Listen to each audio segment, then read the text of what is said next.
রাজশাহীর তানোরে গভীর গর্ত থেকে উদ্ধার করা শিশুটি বেঁচে নেই। হাসপাতালে নেয়ার পর তাকে মৃত ঘোষণা করা হয়।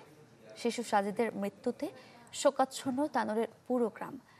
আজ জানাজা শেষে তাকে দাফন করা হবে। রাজশাহীর তানোরের কৈলহাট গ্রাম, যেখানে ছিল উদ্বেগ, উৎকণ্ঠা আর প্রার্থনা। দুদিন গভীর গর্তে আটকে থাকার পর অচেতন অবস্থায় উদ্ধার করা হয় 2 বছরের শিশু সাজিদকে। তখনও সবাই ভেবেছিল হয়তো মায়ের কোলে ফিরবে ছোট্ট এই প্রাণ। তাই দ্রুত অ্যাম্বুলেন্সে নিয়ে যাওয়া হয় উপজেলা স্বাস্থ্য কমপ্লেক্সে।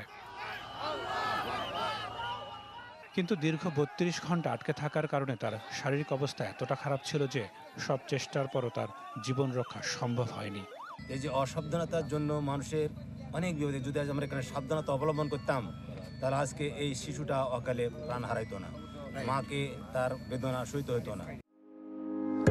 হার্টের যত্নে বিশ্বসেরা ক্যানোলা তেল এখন বাংলাদেশে।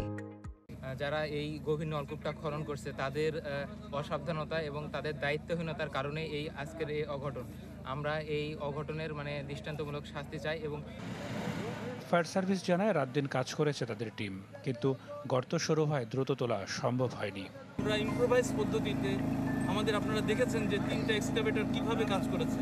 তারপরে একই সাথে ওই এলাকাটাকে সফট রেখে, ওই এলাকাটাকে ভাইব্রেশনের আওতামুক্ত রেখে আমরা কাজ করেছি। আমরা এইটুক সময়ের ভিতরে অনেক কিছুর এক্সপিরিয়েন্স করেছি, অনেক কিছু সাক্ষী হয়েছি। বুধবার পরিত্যক্ত গভীর নলকূপের গর্তে পড়ে যায় সাজিদ।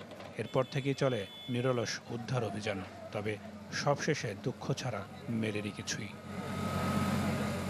Desk report, channel 24।